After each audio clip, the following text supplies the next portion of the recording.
The Secret Service has a detail of around 20 to 30 agents for ex-presidents like Donald Trump.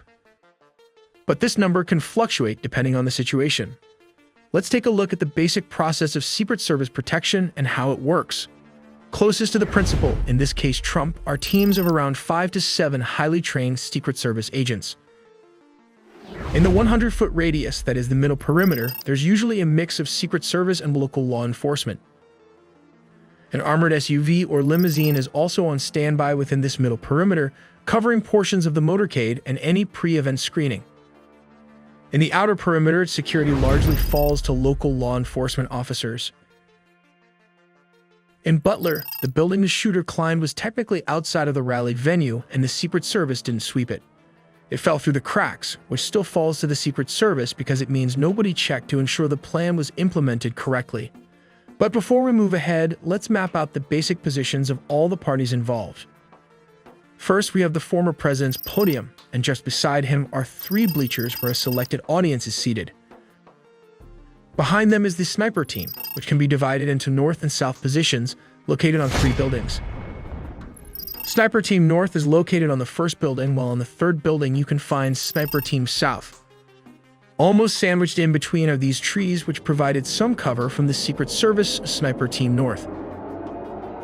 Finally, we have the shooter, who climbed from one of those ladders and selected this position to take out his target. This is what the shooter is likely using, a red dot sight with magnification. When ready, he squeezes the trigger, firing 3 bullets in a controlled manner. Let's map out each of the bullets in detail. Out of the 3 bullets fired, the first bullet hit Mr. Trump on the ear. This is the same round that also hit 2 audience member in Bleacher 3, rendering one of them in critical conditions. Let's move the camera to a top angle to show the line along which the bullet traveled. Next, 2 more bullets were fired. One of them hit a tractor, which was being used as a makeshift array for speakers. These rounds also hit a hydraulic lever, causing it to burst, almost dropping the speakers. The last 5 shots were probably fired in semi-automatic mode. One of these bullets sadly hit an attendee, and our condolences goes out to his family. In total, around 7 to 8 bullets were likely fired by the shooter. Here's a map of all the bullets fired to help you understand better.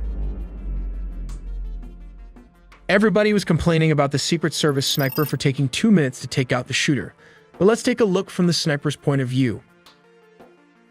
First of all, we have these tree lines that could have obstructed the Sniper Team North, while the Sniper Team South had a clear line of sight. Here are 2 scenarios circulating on the internet. In scenario 1, the leaves and branches of the tree covered almost 90% of the shooter's entire position. However, for an experienced shooter, this would have been possible to manage. He might have fired the shot and took out the threat. Let's look at scenario 2. The distance from Sniper South to the shooter was around 600 to 700 feet. This is also a possible shot and can be accounted for by assuming that Sniper Team South took out the shooter from this range. When ready, he took his shot and fired his rifle with a 308 Winchester round, taking out the shooter. So maybe there was some miscommunication between the 2 teams regarding who should take out the shooter, resulting in a delay of around 2 minutes when the threat was detected on the roof. Let me know what you think in the comments section. Should the second sniper team reacted much faster? Let's compare the 2 weapons side by side.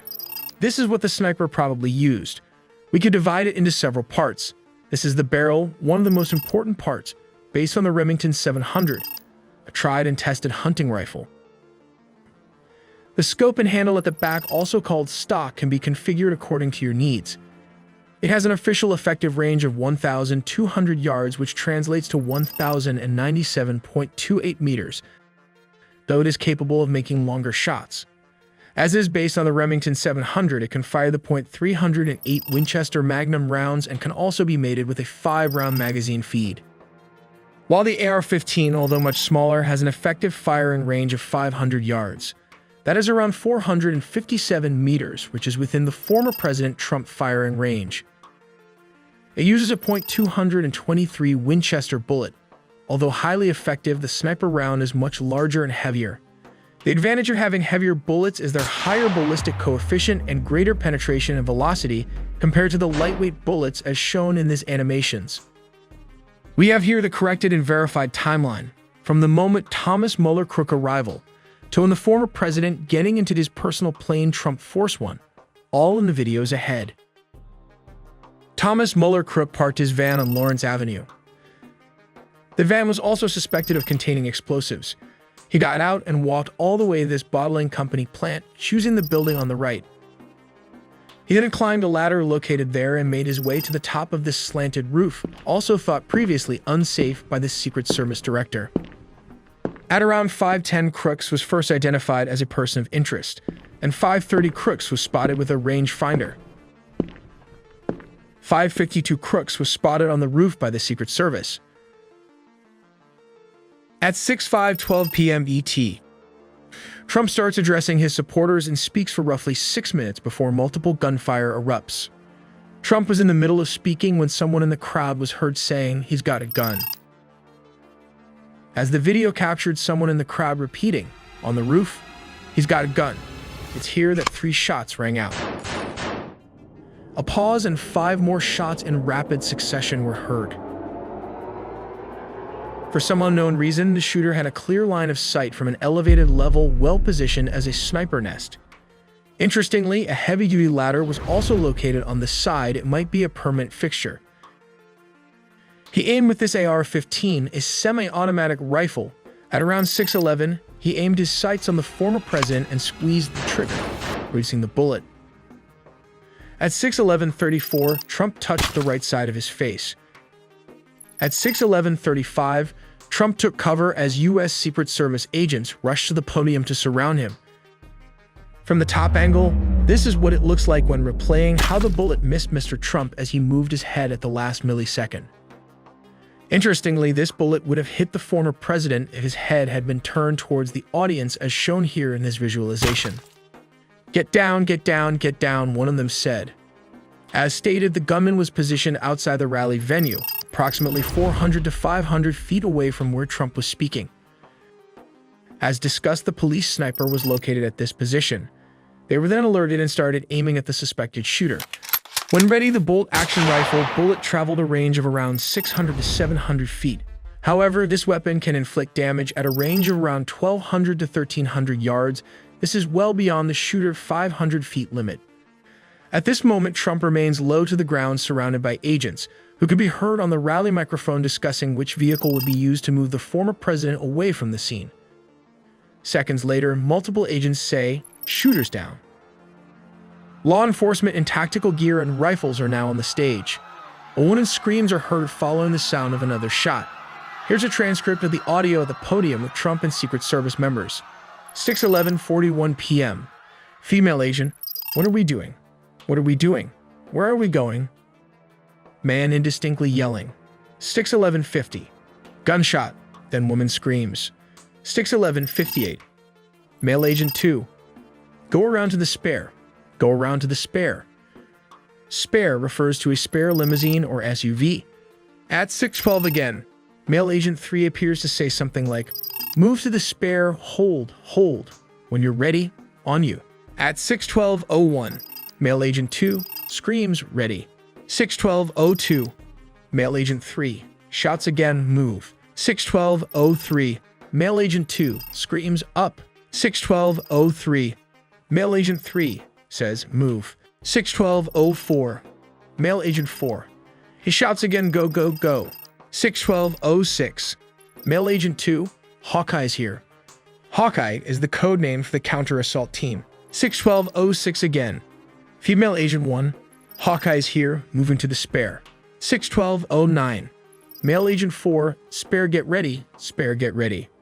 6:12:10, male agent 2 says, "You ready?" 6:12:16 to 21, agents, "Shooters down, shooters down, are we good to move?" 6:12:21, male agent, "Shooters down, we're good to move." 6:12:22, female agent, "Are we clear?" 6:12:23, agents, "We're clear, we're clear, we're clear." 6:12:23, male agent, "Let's move, let's move." Also, just a reminder, Trump is in a state of shock in these first few minutes after being shot. Trump says, "Let me get my shoes, let me get my shoes." Male agent speaks, "I got you, sir, I got you, sir." Trump again says, "Let me get my shoes." Another male agent says, "Hold on, your head is bloody." Male agent, "Sir, we've got to move to the car, sir." Trump says again, "Let me get my shoes." Female agent says, "Okay," before saying something about the shoe. 6:12:25, the agents prepare to move Trump off stage, but he tells them to wait. With blood dripping from his ear over a portion of his face, Trump lifts his fist in the air, prompting a loud cheer from the rally crowd, and mouths the word "fight" 3 times while pumping his fist. Some say this is kind of a gangster move by Trump, leaving a mark in the American history to never give up and fight. At 6:40, the former president was ushered to this black armored vehicle. This takes him to the nearest Butler Memorial Hospital, approximately 11 miles away. At 8:50 p.m., Trump left Butler Memorial Hospital. At 10:49, he arrived at the airport, where Trump Force One was waiting. This is probably a Boeing 757 plane. At 11:21, after a hold of just over 30 minutes, Donald J. Trump left the Pittsburgh Butler Regional Airport en route to New Jersey. In short, whether you hate him or love him, Trump, who is nearing his 80s, can still hustle, is all I can say.